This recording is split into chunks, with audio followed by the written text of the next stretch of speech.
Today we're going to do the next Mishnah in our series, and we're also going to do the next Mishnah in the book of Pirkei Avos. How does that sound? Sounds good? Yes? Okay, let us begin.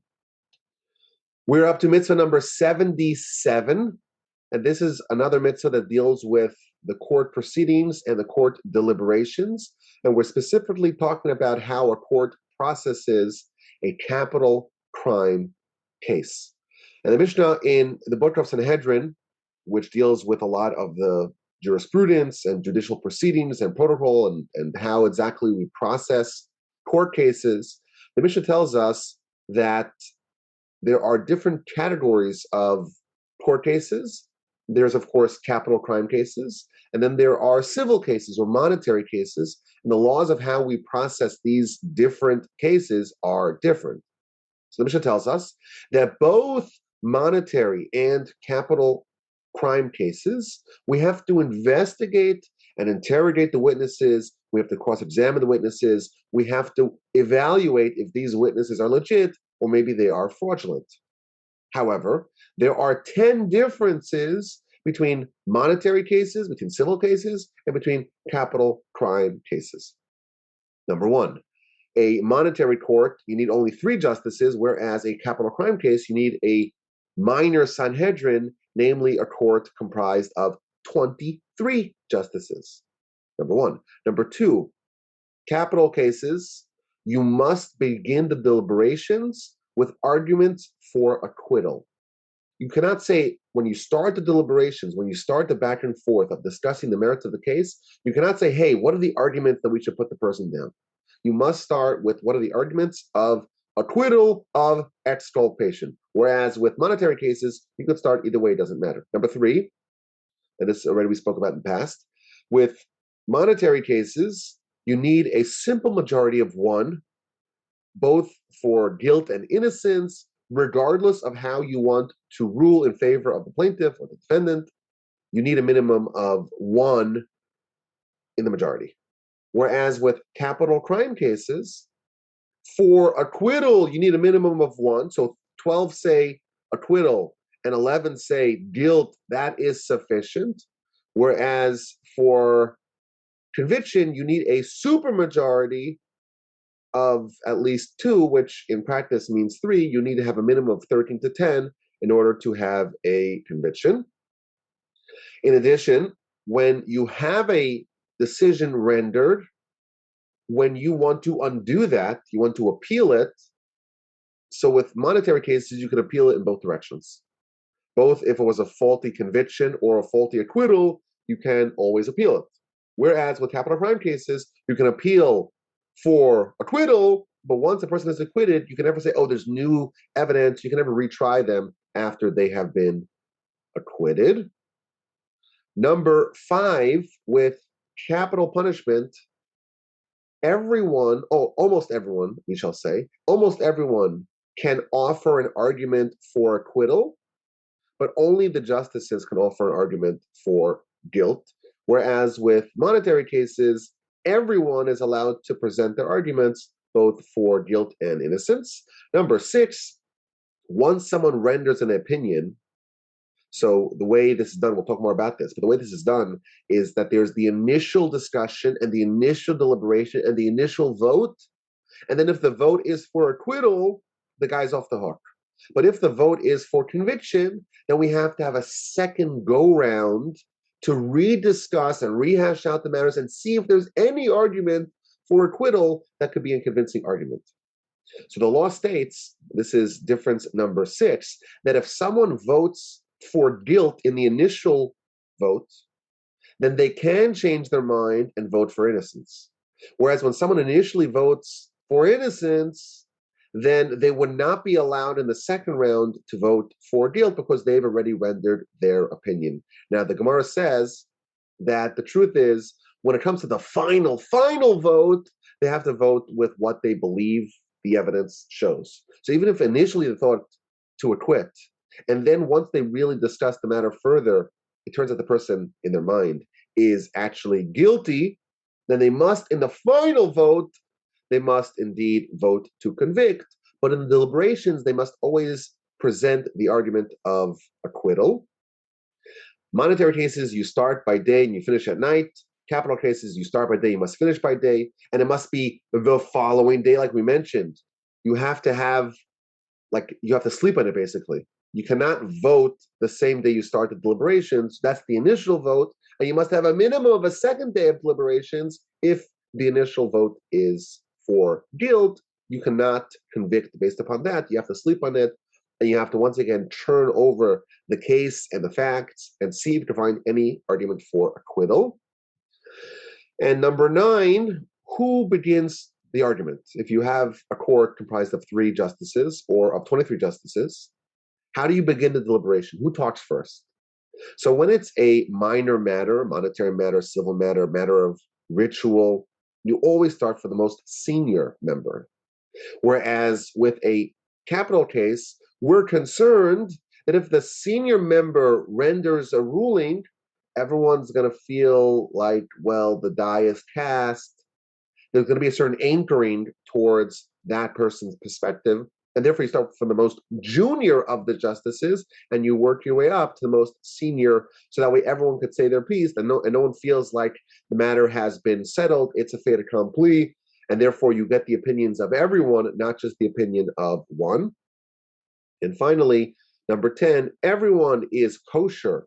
Everyone is qualified to judge in matters of monetary questions, monetary court cases.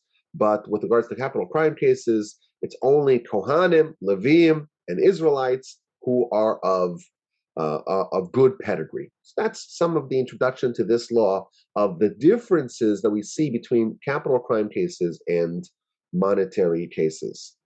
Now, the Mishnah tells us that when we have witnesses that come in and they make a very serious allegation, they allege that the defendant is guilty of a capital crime. So we have to, of course, investigate the claim, investigate the merits, investigate the evidence, investigate the witnesses, find out if there is indeed grounds for conviction here. But the Mishnah tells us that we actually intimidate the witnesses. And there's a very long piece in the Mishnah that describes exactly how they would do it. And they would bring them into court, and they would intimidate them. And it would say, you are making a very serious allegation. Perhaps it's not something you actually saw. A witness is only valid to testify on what they saw, not conjecture, not hearsay, not I heard from someone very reliable. You have to say only, or you're allowed to say only, what you saw with your own 2 eyes. And perhaps the court says to the witnesses, perhaps you may think that you're not going to be investigated. You can say whatever you want. Oh no, you are going to be investigated very thoroughly. We're going to go through your claim with a fine-tooth comb. We're going to examine every angle of this question, and we're going to investigate you to make sure that you are saying the truth. And you know what? Suppose you were making up a story. Suppose you are fraudulent. Suppose this is a hoax. Suppose you guys are spinning your web over here. Well, if this was monetary, it's no big deal. So you took money out of someone, you paid the money back, you ask for forgiveness, it's good. But if you convict someone who is innocent, not only is that person's blood in your hands, but their children that they would have had, and their grandchildren, and their grandchildren that they would have had, and their great-grandchildren, until the end of time, all those people you murdered. And it gives an example. Mishnah gives an example. When Cain killed Abel, the verse in Genesis 4 says that God said to Cain, the bloods, plural, the bloods of your brother are screaming to me from the ground. But it's only the blood of your brother. Says Rashi, and this is again featured in our Mishnah. Cain murdered not only Abel, his brother, but Abel's would-be descendants, children, grandchildren, great-grandchildren, great-great-grandchildren. For hundreds of generations, all that was captured into the one act of murder. And if you are a witness and you're making up a false story, and you are just alleging something that never happened, and you're going to get someone executed, you have to know there's severe gravity to what you are doing. And every person is so valuable. And when God created the world, he created many trees and many different types of vegetation and many different animals and many different birds and many different fish, but only one human. Because the purpose of the world is the human, and one human alone is worthy of having the world created for them. And that's the value of a single human. And if you save one human, we tell the witnesses, it's like you saved the whole world. And if you kill one human, it's like you've killed the whole world. You should be very, very, very careful about what you're about to do. Therefore, the Mishnah interjects, a person must always say, the world was created for me. One human, one atom. That is sufficient to fulfill the reason why God created the world. That's the end of the intimidation. And then we tell the witnesses, and now you're probably really spooked about this. You're intimidated. You're scared. And you may say, why should we do this? Why do we have to be involved in this? Well, if it actually did happen, you had better be involved. The verse tells that you are a witness. If you see something, you must say something. And it is prohibited for you to withhold your testimony from the court. And perhaps you may say, hey, what do we care if this criminal is roaming? Don't you know that when the wicked are destroyed from the world, there is delight and joy? So we're trying to balance this. We're trying to suss out if this is a true testimony, if this is legitimate. We want to hear it. We're desperate to hear it. But if it's false, stop now, leave now, abandon now, because you don't want to go there. And then we begin the cross-examination. In our mitzvah number 77, and again, we're following the order in which they appear in the Torah, is a collection of laws about how the court must process these witnesses. And it's always shaded towards favoring exculpation. When we have a judicial deliberation in a capital crime case, there are various different laws that fall under the category of this mitzvah that relate to how indeed we process this case, how we deliberate with this case. So number one, the justices must say their own opinion. They cannot rely on other justices. They cannot say, well, that guy's pretty reliable and he says it makes sense to him. I'll just follow along the coattails of the other justices. No, you must vote based upon your intellect, your understanding of the case, your understanding of the relevant laws. You must vote for guilt or innocence, exculpation or conviction without relying on others. You must say your own opinion and you must speak your mind. So that's number one. You cannot rely on the other justices. You can't say, well, this person is so knowledgeable and they're so wise, and I'm just going to say, well, it makes sense to them, I'll follow it. No, you must not do that. If you're a justice on a particular case, on a capital crime case, you must vote based upon what you know. In addition, another aspect of this law is how the deliberations are done. You cannot change your mind in middle of the deliberations if the initial assessment is acquittal. So suppose the case is presented from the court, and the court hears the arguments, we listen to the witnesses, we hear what they have to say, we hear their take on the situation, we have the defendant there as well, the defendant is presenting his position, and we have the initial discussion. And it seems to me, as one of the justices, that there was enough grounds for acquittal. And when we have the initial vote, I present my vote for acquittal. And then it turns out there are more than 13 justices who say, and it turns out that there are more than 13 justices that say, indeed, the person is guilty. So now we have to wait till tomorrow. And the whole night, we have to discuss the matter amongst ourselves. The Mishnah tells us that we're not allowed to eat, that justices are not allowed to eat. They have to be totally focused on the gravity of the situation. If they're going to execute someone, they better be sure that the person is guilty.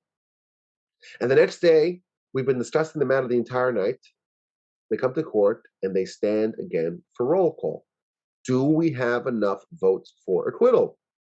And everyone that yesterday voted for acquittal must vote today for acquittal as well. And if there are still insufficient votes for acquittal, well, then we have to have the second round of deliberations.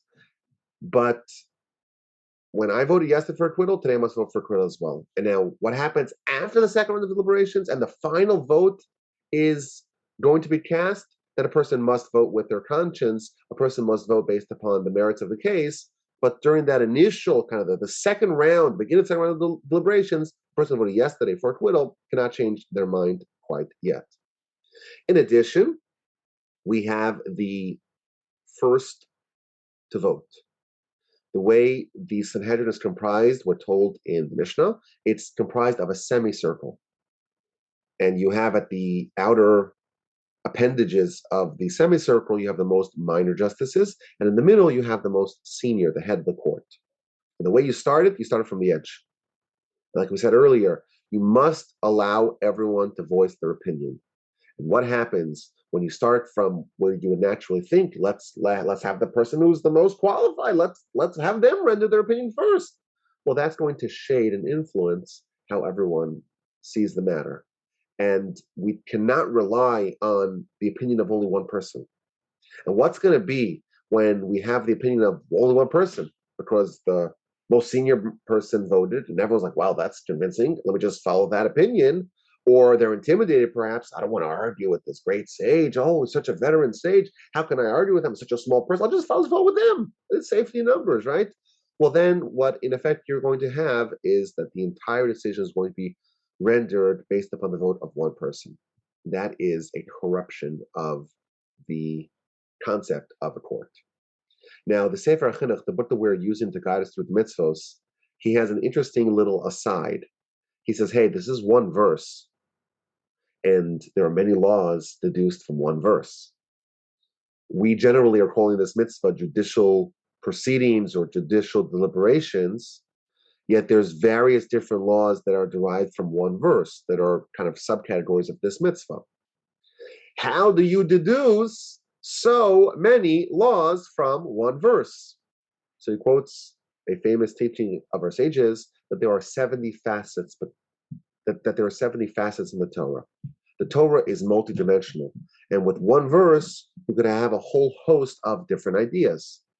And then he adds, the verses were written very cryptically, and they were written very succinctly, and they were written in a way that they are designed to be unpacked using the tradition and the methodology of the oral Torah.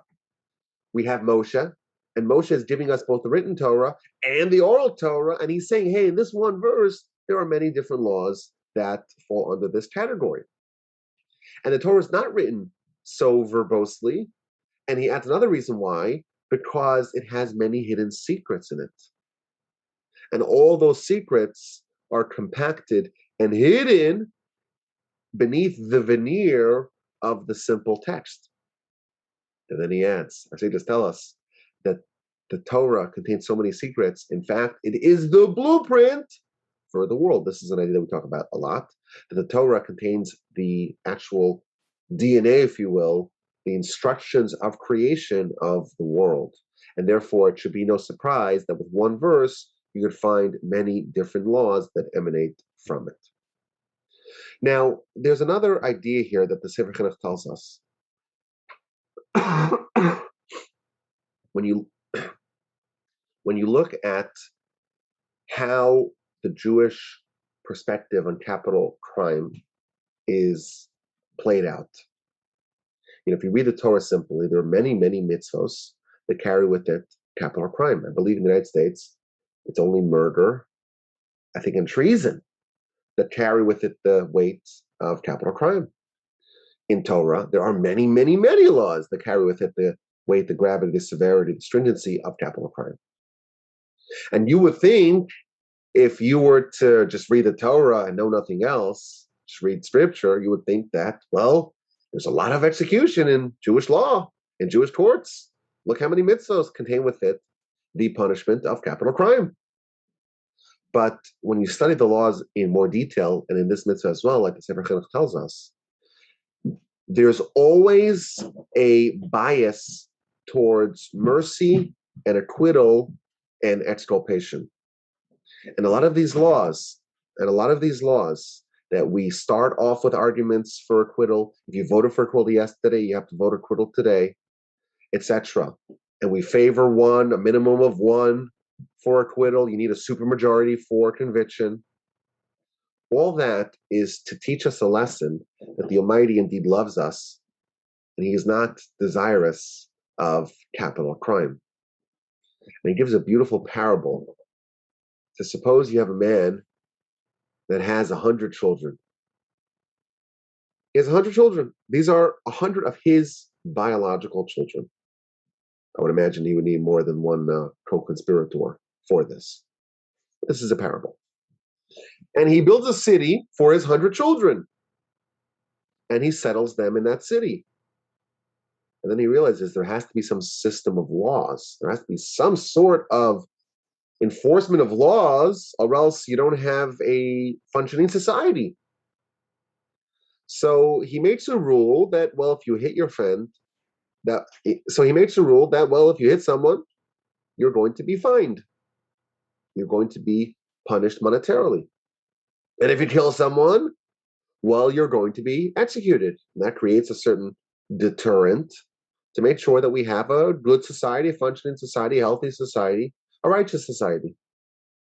And what happens? One of his sons gets up and violates this law and kills another member of this city. And remember, these are all his children. He loves them all.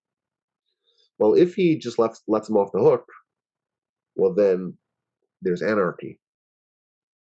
And no one's scared of anyone else. There's no consequences. You could shoot your neighbor if he bothers you, if the music's too loud. So what should he do? What he would do is he would say, well, no, we're going to try this other son of mine, but we're going to look for every argument for acquittal. We're going to turn over every stone to make sure that if there is an argument, if there are grounds for acquittal, we are going to acquit them. And if you are able to acquit them, great. If not, the proper thing to do indeed is to execute them in order to maintain and perpetuate the society and the civilization, but that's not the desired outcome. And obviously the analogy is clear. The Almighty loves us. We are His children. He doesn't want us to be executed, but there has to be a system of laws. There has to be a deterrent. But in the event that someone is accused of this, we turn over every stone to find grounds for acquittal. That is the Torah's attitude regarding capital punishment. Now, the Sefer Chinuch, as he always does, he gives us some miscellaneous laws of this particular mitzvah. So, for example, we've seen this in the past. If everyone votes for guilt, the person is actually innocent, or at least the case gets pushed to a different court. And in the event that the vote is equal or it's not sufficient to go either way, we have to add the witnesses. What happens if someone says, I don't know, etc.?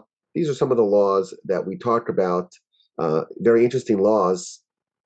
What happens if you have a court of 23 justices, and then there are other observers, apprentices, if you will, clerks, perhaps we could call them today, who are witnessing the case. And one of the clerks says, hey, I have an argument for acquittal. So if it's an argument for guilt, then we just ignore them. But if it's an argument for acquittal, we bring them up and elevate them to the court. And if they present their argument, and indeed it is good, they are promoted to become a member of the court. Their apprenticeship is over. They are now a full-fledged member of the court. They've proven their credentials. But if their argument is not good, we don't send them down. We let them stay there with us for the rest of the day, because what happens if the person knows, hey, if my argument is groundless, they're going to send me down, I'll be embarrassed. So people won't present their arguments, and therefore the way we prevent that is when one of these apprentices, when they make a claim and say, I have an argument for acquittal, and they come up to the court and they stay the rest of the day, at a minimum, as a way to not dissuade people from presenting their arguments. Now, the defendant themselves as well can also present arguments for acquittal, and we would listen to them provided that there is substance in their words. So again, we see that even though there are so many mitzvahs in the Torah that contain capital punishment ostensibly, it's not so easy to get a conviction. And whenever we talk about capital crime in Torah, it's important to mention the Mishnah in the book of Makros that tells us that if a Jewish court executes, according to one opinion, once every 7 years, according to the second opinion, once every 70 years, that is a bloodthirsty court, and that is not a court that's living up to the standards that is expected from such a court. So even though there are many laws that carry with the gravity of capital punishment, in actuality, the way the system is designed, and the way we always favor exculpation, and the way we turn over every possible clue to find exculpation, that indeed shows that it's not so easy. In fact, Rabbi Akiva, on that particular Mishnah, he said, if I was part of the court, there would never be an execution. Not every 7 years, not every 70 years, never. I'd be clever enough to always find an argument for exculpation. And then his colleagues told him, well, then okay, then there's no deterrent. If there's no execution ever, ever, ever, then there's no deterrent. And therefore, we have the other problem, there's going to be anarchy. But these are some of the laws, mitzvah number 77, judicial proceedings and judicial deliberations. If you have any questions, you can always send me an email, rabbi.wolbe@gmail.com. And the word rabbi is spelled like rabbit, but there's no T. So rabbi, and then one word, Wolbe, WOLBE, @gmail.com. Any questions, comments, or feedback is always appreciated. So I'm going to pause now so everyone can ask their questions before we start the next topic, which is the next Mishnah. Who wants to go first? It sounds like the punishment is capital punishment. So in an American court, let's say it could be first-degree murder, or you could say, oh, same crime is manslaughter and the person goes to jail for however many years. So do we have gradations of punishment? Yes. Yes, there are gradations of punishment. There are, even within capital punishment, there are different levels of punishment. There's not all capital punishment is the same. There's 4 different levels of capital punishment for 4 different categories of sin. Yes. 4 different, the most severe sins have the most severe punishment, and the most relatively minor sins have the most minor or lenient of methods of execution. So you're saying, you're calling it a sin, or an American court. Well, again, it would be a crime against the state. Well, we call it a crime against God. Sin could be a crime against God. Think of it as just to make it uniform, right? It would be a crime against God. That's how we would portray it, I think. Yeah. Yes. Who else? I have a question, Rabbi. Yes, go ahead. Are there any ramifications for the judges if they make the 2 major errors? One being they fail to convict a guilty person, or they do execute an innocent person? So specifically the judges. Okay, so that's a great question. And you would have to clarify what kind of mistake. There's different kinds of mistakes. There's mistakes that are not really mistakes, meaning that if they do everything properly and the person just happens to have gotten away with a fraud, that is one kind of mistake. It's not their fault. The Talmud actually there's a very dramatic story we've told in the past about Shimon ben Shetach. There was this rabbi that a bunch of people were upset at, and they hatched a plot and they executed his son. And before they killed him, they said, oh no, it was fake. We made it up. But they have to follow protocol. And the protocol says, in the event that every box is unchecked, every box is checked, you have to execute the person. So there's times where we follow all the protocol, and we do everything correctly. And the fact that someone lied and made up a story that's not in our hands, right? And the fact that the Almighty allowed it to go through, we would say that the Almighty wants the person to be killed. Well, I think we would say that's a controversial take, but I think I would say the most consensus would be that if someone's able to slip through the cracks and a conviction is able to go through, then even though the person is actually not guilty, that would indicate that the Almighty wanted that to happen. Now, there are those who would disagree with that, so I'm putting a little pin in that, right? But that would be one example of a mistake. It's a mistake, but it's not a mistake that they could have, they did everything that they were supposed to do. They followed protocol. There are other instances where there's a mistake that is an egregious mistake, where you have a law that's forgotten. Now, the Talmud does not assume that would happen in a capital crime case. You have 23 justices. Each one of them is someone who has smicha, meaning each one of them has been ordained to be someone who knows all of Torah. So to have a situation where there's 23 justices and not a single one of them would know of a certain law, and none of the people who are around would know of that law, that will be totally forgotten from everyone, that's very hard to imagine. The Talmud does spend a lot of time talking about what happens in a capital crime case. In a monetary case. There's only 3 justices. It's a more minor case. There's less deliberation. And in that case, it's much easier to imagine that a law will be forgotten or omitted, right? It's the qualifications to be a judge in that court are lower, and there's only fewer people, and there's fewer observers, and there's less procedures, so to speak, in place to prevent that. So that's something that's much more imaginable. But to say that 23 justices and they'll forget a law completely, and it'll be that kind of an egregious error, very hard to imagine that would happen. But again, if the witnesses conspire and make up a story, that indeed, the Gemara gives an example of when that happened. That's possible.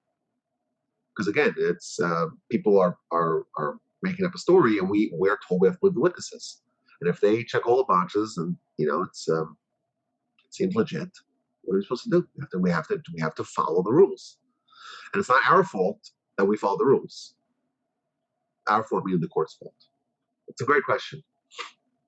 And in the case where you said that some opinions were that if the person was convicted and they weren't really guilty, and they said, well, maybe Hashem wanted that to happen anyway. Yes, I put a pin in that, right? That's the controversial opinion. Right, it's controversial. But it seems like I've read sometime that that it could be that person had escaped had escaped detection and something deserving capital punishment before, and that's why that happened to them. That's right. At that time. That will be the explanation for that. Yes. Yeah. Yes. Okay. Anyone else before we start the next Mishnah? Any other questions? Are we good? Okay. So if you have one of these, we're up to page 73 on the bottom. Yes? Everyone ready? Let us begin. We are up to chapter 5, Mishnah number 8, and this is the first Mishnah of our chapter that is not going to give us a list of 10 things. It's going to be a list of 7 things, and then we're going to move on to lists of 4 things, and then we're going to move on to lists of 3 themes, and so on. Mishnah in this particular chapter is going to deal with a lot of lists, and now we're up to a list of 7 themes. Shiva Devarim Begolam. There are 7 things that characterize a golem, which here is translated as an uncultivated person. B'shiva b'chacham, and 7 that characterize a wise person.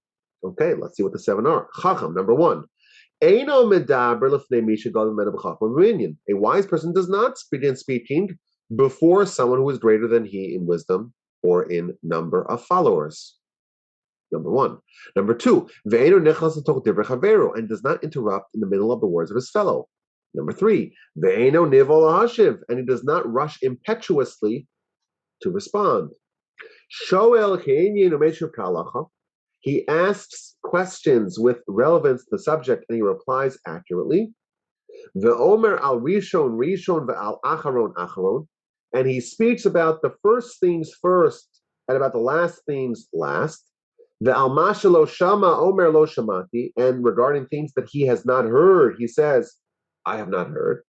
Umode al ha'emes, and number 7, he acknowledges the truth. These are the 7 characteristics of a wise person. V'chilufehem begolam, and the reverse of these things characterize an uncultivated person. Okay, so this is a list of 7 things that characterize a wise person versus a golem, which we're translating here as an uncultivated person. Now, the term golem is a very interesting choice of word. Of course, if you're familiar with the Lord of the Rings, there's this Gollum, there's Golem, or if you're familiar with the story of the Golem of Prague, the legend that the Maharal of Prague created this Golem or Gollum kind of figure, like a human who's not fully developed, can't speak, doesn't have intellect, or doesn't have higher degrees of intellect. That is the word being used here in our Mishnah. What exactly is a golem, an uncultivated person? So I saw an amazing Rambam here, and as an aside, perhaps the greatest expert, one of the greatest experts of all time in the precise meaning of words and understanding the subtleties of different words and things that are synonymous or almost synonymous, and the slight, minute, subtle differences. That's the Rambam. And he begins his comment to this Mishnah by telling us that there are various different words to describe someone who is maybe underdeveloped, uncultivated, not so wise, not so intelligent. And he gives us a list of 3 things that are going to be featured in the Mishnahs upcoming. One of them is a bar. A bar literally means a pit, but it also means a boor, like a boorish person. Am ha'aretz. Am ha'aretz means part like a regular person, common folk. And a golem. And then there's the flip side, the wise person, the chacham, the wise person, and the chassid, which is the extra wise person or extra pious person. What exactly are the differences between these things? So he tells us that a boor or a bar is a person that has no qualities, not the intellectual qualities, not qualities of character and personality. And this person is almost like an empty slate. He's got nothing going for them. And just like a pit, if you want to cultivate your tomatoes or your potatoes or your wheat, and you have a pit, the pit is absolutely useless, nothing could grow there. Similarly, the boorish person is someone that really has nothing going for them or has no qualities worthy of admiration. Nothing could grow on that particular person. That's the boor. And then there's the Am Ha'aretz. The Am Ha'aretz is like the common person and common folk. And this person, they have certain qualities of personality and of character, but they're not so intelligent. They're not so wise. And you can't rely on them in matters of intellect and kind of conceptual ideas. And this is a person that is a useful and productive member of society. They could hold down a job. They could be a good spouse, maybe even a good parent, a functioning member of society, but they don't have Torah. They don't have wisdom. And this kind of person is called a Am Ha'aretz. And there are some qualities that they have, but other qualities that they lack. And then you have the golem. The golem is someone that has qualities both of character and personality and of intellect. But the term golem, explains the Rambam, is someone who is not developed. It's like almost like a clod, like a thing that's not fully completed. It's uncultivated. It's unfinished. It's an unfinished product. It's half-baked. And such a person, they need to kind of learn the skills to hone and sharpen and develop and cultivate themselves to become a chacham. And because they have some qualities and they have some deficiencies as well, there's almost like a mixture, the Rambam tells us. It's like a hodgepodge. There are certain things that are good, and there's certain legitimate qualities, but because they're not honed and refined and developed, it is akin to something which is unfinished, just like if you have a vessel that's under construction, it's not yet done, it's not yet useful. In the language of the Mishnah, the language in Hebrew, it's called a golem, because it still needs to go to the craftsman, to the artisan, to be finished, and to give it its final look, its final shape, and it's not done, it's not perfected. And here the golem is someone that has the qualities, but they're mixed up, they're not organized, and they're not yet complete. And then when you have the level of a chacham, a wise person, that's someone who has all the qualities, and they are developed. And the highest level is a chassid, a pious person, who is a chacham, a wise person, plus they have additional qualities that are above and beyond the call of duty. Okay, so that's just the introduction. What exactly do we mean when we talk about a golem in our Mishnah? A golem is someone that has the ability, that has the qualities, but they're disorganized and they're not clear, and there's a mix, and they need to refine and develop further the qualities in order to become a finished product. And thus, the 7 qualities of our Mishnah that differentiate a chacham, a wise person, from a golem, from this uncultivated person, are essentially the 7 keys to develop that wisdom, to transition from someone who is a disorganized golem into someone who is a chacham, into someone who is a wise person. If we want to develop and cultivate the potential that we have within us, this is the place to start. So let's go through these 7 themes and see what we can learn. So the first thing it tells us is that a chacham, a wise person, does not speak before someone who is greater than he in wisdom or in number. So the first quality that is being described here is that of silence.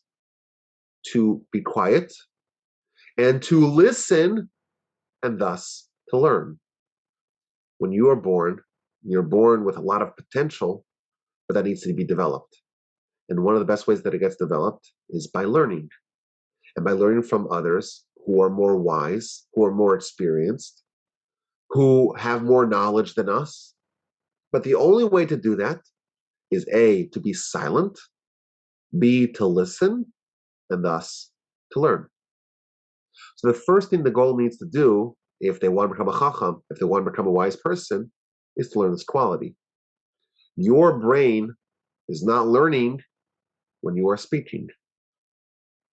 A wise person is someone who considers that perhaps their priors, meaning the perspective and the attitude and the views that they walked into a discussion with, may be wrong or flawed, and therefore you're always open to have your priors being challenged. The golem is not like that. The golem wants to speak and wants to have their opinion and wants to share their opinion, wants to blabber. And the way to become a chacham, the way to become a wise person, is to listen to people that you disagree with and to be able to change your mind. The golem wants to talk. The golem wants to pontificate, to blabber, to bloviate, not to listen and learn. And I think there's a certain irony here. You know, the word golem, the way it's defined by the Rambam, is something which is unfinished. But in their head, everything is already settled science. Everything's already finished. Everything that they currently believe is to be unchallenged. And that's why they always want to talk. They always want to share their opinion because they think that their opinion is finished. If I believe it, it must be true. And that's the problem. A chacham is always upgrading. A golem is plateauing, is stagnating. And of course, when you stagnate, you begin to regress. So the first thing you have to know if you want to become a wise person is to stop and to be quiet and to listen and consider what others are saying. It's sometimes when we're in a debate or discussion, we're just waiting for an opening to say our opinion. And where our opinion comes from, who knows? Most likely it was just assigned to us by the television show that we watched, by the article that we read, by the particular kind of indoctrination that we received, or maybe we can even call it education. But education and indoctrination and brainwashing, as we know, are really different words for the same thing. Sometimes the brain actually needs to be washed. It's a little dirty, right? Brainwashing is a good thing sometimes. But if you walk into a discussion and you are sure, you are positive, the person sitting opposite you is ridiculous, is spewing nonsense, because what you know is what is true. After all, you know it. It must be that it's true. That attitude is the attitude of the golem. They just want to speak, and here we're told that if you want to become a chacham, you're always upgrading, you're always refining. Your positions on certain matters are willing to be challenged, and to do that, you have to actually listen and actually consider that it's possible the person who's sitting opposite you may have a point that you could benefit from. So that's number one. Number two, which is a very similar idea, that you do not interrupt in the middle of the words of others. When someone is saying an opinion, someone is saying a statement, someone is even asking a question, let someone finish their point and don't interject. And yesterday, actually, I was privy to a COVID argument. It was a wild COVID argument.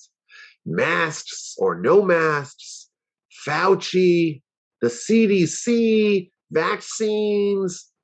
Should teachers be mandated to have vaccines? What about if someone already had the virus, they have acquired immunity? Does it make sense to give them vaccines? Should we trust the experts? Should we trust the CDC? Should we trust Fauci? It was a very lively discussion. And I was just an outsider observing it.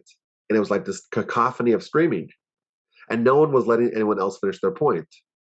And one person was saying, well, tell me, who's your doctor? Who's your doctor? And I was like, well, what does it matter who's your doctor? Fauci lied. And I'm like listening to this conversation. They're both talking on different wavelengths. And no one's allowed to say their opinion because before they finish their statement, someone else interjects and starts screaming back at them. And I found this to be a very unproductive conversation, not just because it's an unproductive conversation in general. It's not very helpful, right? But also, even if you wanted to have a productive discussion on this matter or any other matter, the way to do it is to clarify what is the other person saying. If you cannot restate your opponent or opponent's a bad word because we're not opponents, we're trying to find the truth, right? So the person you're talking to, you're conversant. If you cannot state their opinion more clearly than they could state it, you are probably not a good candidate to have this debate. A debate is only productive if I can restate your opinion in a way that's even better than the way you stated it, and I really distill the discussion down to what we're actually arguing about. What is the core of the discussion? Not just what's the posturing or what's the emotional angle of it, or what makes me feel good or bad or safe or secure. If you could actually state the opinion of the person you're talking to, and they say, yes, that's what I mean, and you could clarify exactly at what juncture of that do you disagree, and you could separate out, okay, this we agree upon, this we agree upon, this we agree upon, this we agree upon, and this is the core of the discussion, and this is what you say, this is what I say. That is the groundwork for a productive discussion. But the goal doesn't do that. Doesn't let the other person state their opinion, doesn't let the other person clarify what they mean, doesn't let the other person articulate what exactly is the point of contention. But that's not a productive discussion. That just descends into mayhem and arguing and even worse, name calling and the like. If we want to be a chacham, if we want to be a wise person, it is very advisable that we learn this skill. Let the other person say their piece, and only then let's evaluate it, see what the merits are, see what exactly we agree, find what you agree before you find what you disagree upon. That's a very productive heuristic for figuring out exactly what it is that we're arguing about and what it is that we are disagreeing about.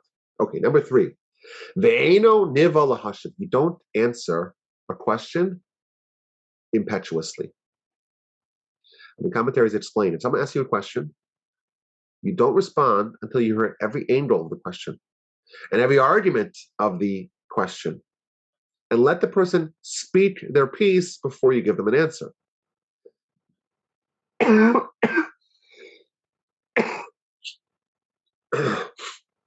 Make sure you know all the facts before you consider an answer.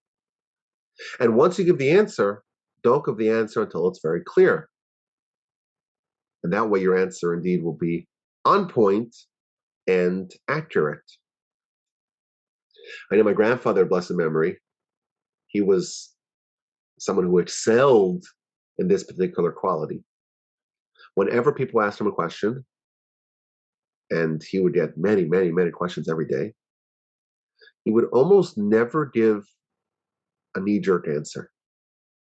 Almost always, he would sit and ponder like for a minute. And you think a minute's not so much time. But try waiting 60 seconds before you give someone an answer. Just try that. It's almost impossible to do. To actually think about it. And I think the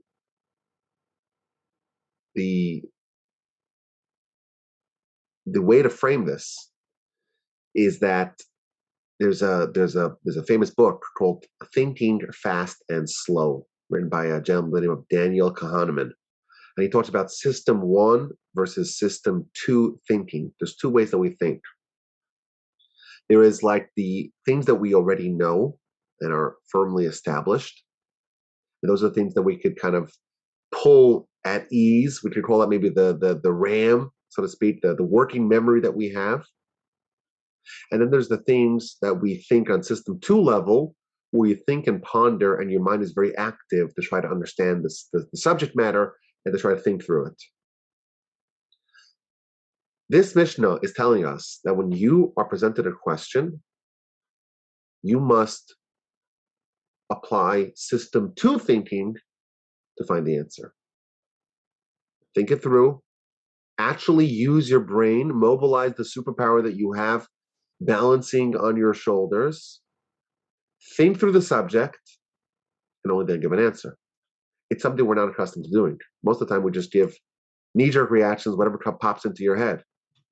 Can you imagine an interview? You're interviewing someone, and they say, let me think about that. Or better yet, if there's like a debate, like a political debate, and the moderator asks the question, and the person says, let me think about that. I don't know exactly what the answer is. I got to think about that. And they spend a minute thinking about it. They would be ridiculed. Why? Because you have to give an answer right away. You have to give a little soundbite, a little zinger, right? You gotta resort to your talking points, right? It's a system that's designed for golems. That's the system we have. We want a wise president, but we set up a system that's designed to not get one. Ain't that unfortunate? Here we're told how to do it. Now I want to point to something very interesting. Our Mishnah tells us that when someone asks you a question, don't rush impetuously to give an answer. Spend some time pondering. Think about it. Don't give an answer right away. Problem is, there's a famous teaching in the Talmud, Book of Kedushin, page 30a, on the bottom. And the quote of the Talmud, and the Talmud quotes a verse in scripture that tells us that we should teach the Torah to our children. But it uses a very unusual word, vishinantam, which means you should sharpen the Torah to your children. Says the Talmud, why does it use that unusual word? Sheyiyu divrei Torah mechudadim beficha. The words of Torah should be sharp in your mouth.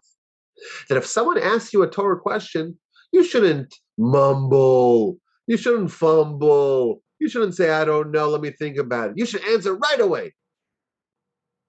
It seems to directly contradict our Mishnah.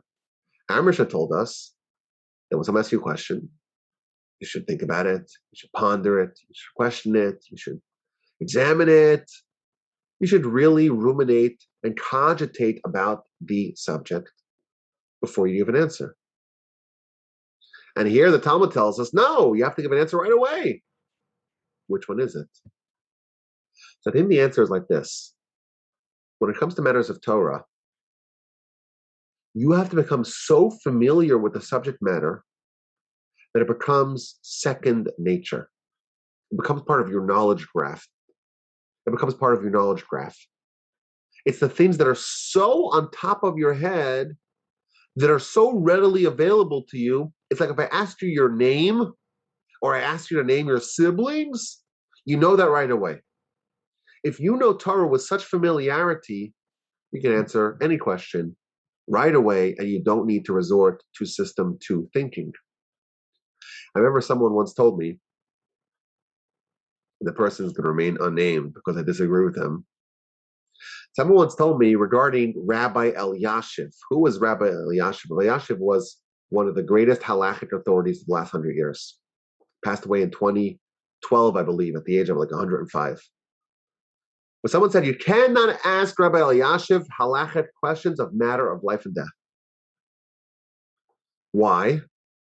Because it would be a question of life and death, a question of heart transplants, of end-of-life questions of very severe gravity. And the great rabbi would give you an answer in a second. When you think about it, it's a life and death question. How can you even answer in a second? Therefore, this person told me, you cannot ask him life and death questions. I think that person is wrong. Why? Because this great rabbi spent 100 years studying with such intensity and such commitment and such dedication, 18 hours a day, that matters of life and death, the Torah elements of those questions are so clear to him that he knows the answer right away. And it's the correct answer, because it's already been upgraded to system 1 level thinking. He's not saying a hunch.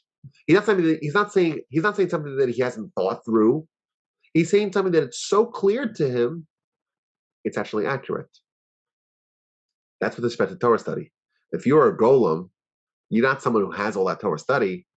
You need to learn to develop it. And before you can actually have something which you know for sure to be true, you have to have a process of thinking it through, developing it, really thinking about it properly before it indeed becomes acquired.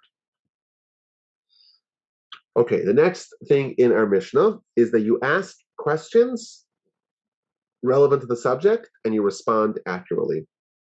So the way the commentaries explain this is that whenever we're dealing with a certain subject and you want to ask the teacher a question, make sure it is on topic. Stick to the topic at hand. And the commentaries quote a Talmud. The Talmud says,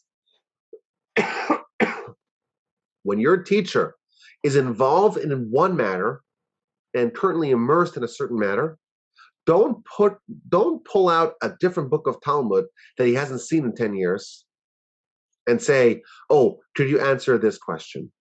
It's not fair to the teacher to go off subject. If you want to answer that's on target, make sure the question is on target too. The next thing is that he speaks about the first things first and about the last things last.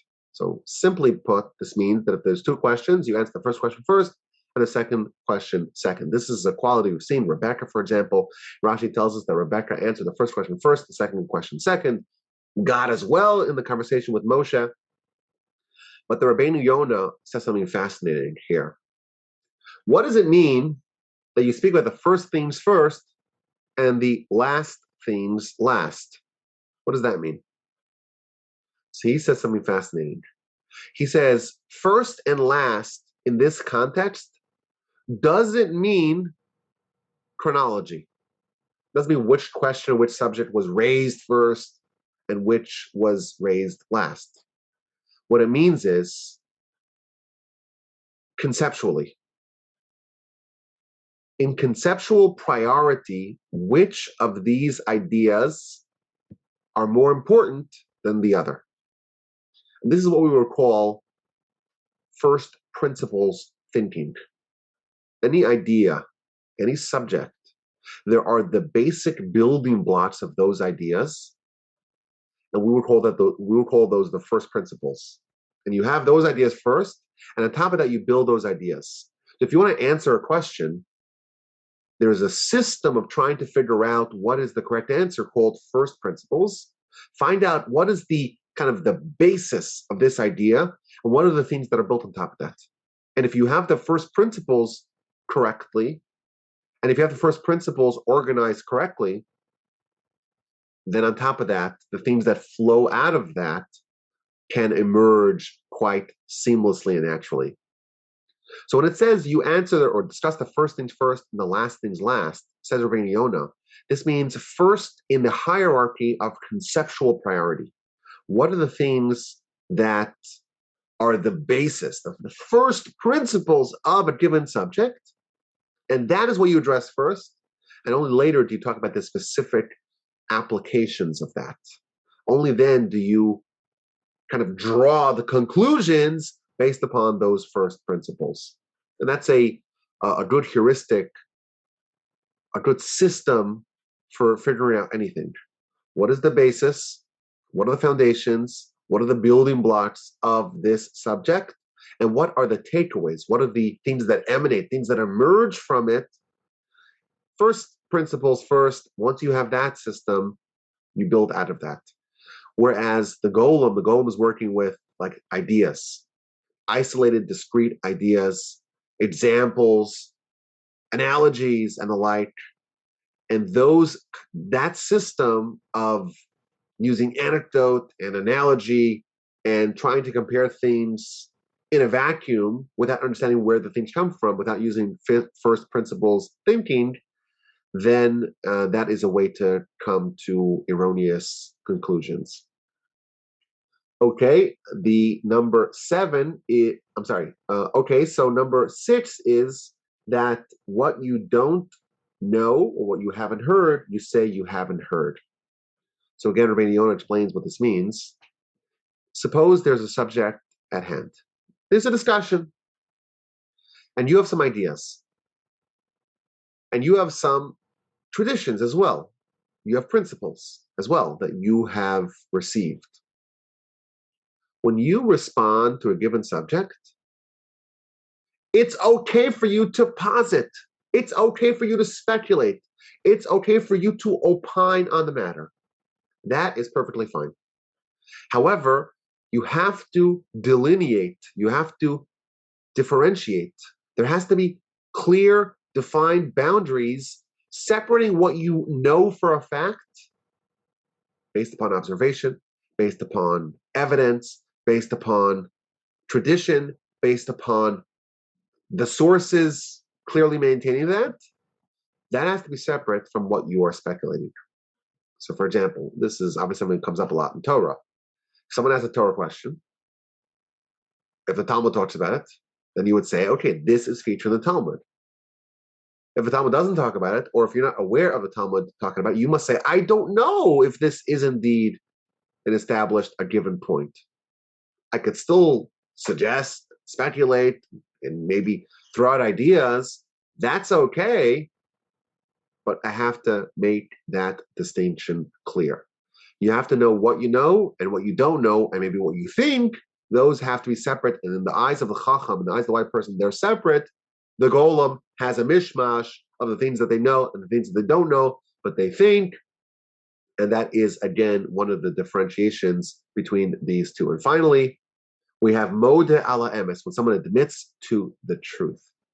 When you have a debate with someone or a discussion with someone, and sometimes there comes a point in time in the discussion that you realize that you're conversant, that your opponent, the person you're talking to, is actually correct. And your perspective on the matter is incorrect. What you do at that moment determines if you're a golem or if you're a chacham, if you're an uncultivated, unfinished product, or you are a wise person. A wise person wants truth. A golem wants to win, wants to triumph, doesn't want to admit any failures, any shortcomings. So the Golam will persist. We'll continue arguing. We'll say, yeah, but does that really work? Or maybe we'll even descend, as narcissistic people do, to attacks on the person, to ad hominem attacks. We'll say, are you so much better than me? Who are you to talk to me? Don't you remember we did yesterday, the day before, the previous year? When you lose on the merits, the Golam either changes the subject or starts speaking of something unrelated or starts devolving into a word salad of just random words that don't string together. The Chacham, the wise person, knows, I want the truth. I want to know the truth. And if you want to know the truth, and the truth is presented to you on a silver platter, you say, thank you. You say, I appreciate that. You say, you know what? You are correct. And I thank you for illuminating it for me. And sometimes you could be clever and dexterous, and you could say, I'll disprove you, or I'll find a flaw in your argument, even though you know the argument is accurate. And that is the mark of the Golem. And there are many legends about a great Chacham, great wise people, when they were disproven. It's a mark of greatness when someone asks you a question that destabilizes or uproots your opinion, your position, your idea on a given matter, and you say, you know what? You are correct, I'm incorrect, and I'm hereby adopting your opinion. Someone does that, that is indeed the mark of a wise person. So here we have it. We have a list of instructions for us if we are undeveloped intellectually. We're a golem, in the words of our Mishnah. It means that we have perhaps the potential to become a chacham, to become wise people.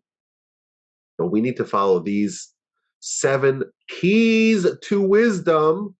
We follow these 7 keys to wisdom, we indeed will become a wise person, because the golem has the chops and can be upgraded into a chacham, provided that they learn the keys, the secrets, if you will, to wisdom. And here we have it. 7 secrets to wisdom. I think if you're listening, my email address is rabbiwolbe@gmail.com. Rabbi spelled R-A-B-B-I, double B, B-B, like Bibi Netanyahu, former prime minister, R-A-B-B-I. And Wolbe is spelled W-O-L-B-E, O as an Oscar. And there's no letters between the B and the E. E as an echo, rabbiwolbe@gmail.com. Send me your questions, send me your comments, send me your feedback. It is great to speak to you. I am currently in Muncie, New York. I'm by my parents' home. I'm in the basement. It's quiet. There's no construction. Things are great. Thank God our drive to the Northeast was uneventful. We're here, and we hope you are well wherever you may be. And until next time, thank you so much for listening.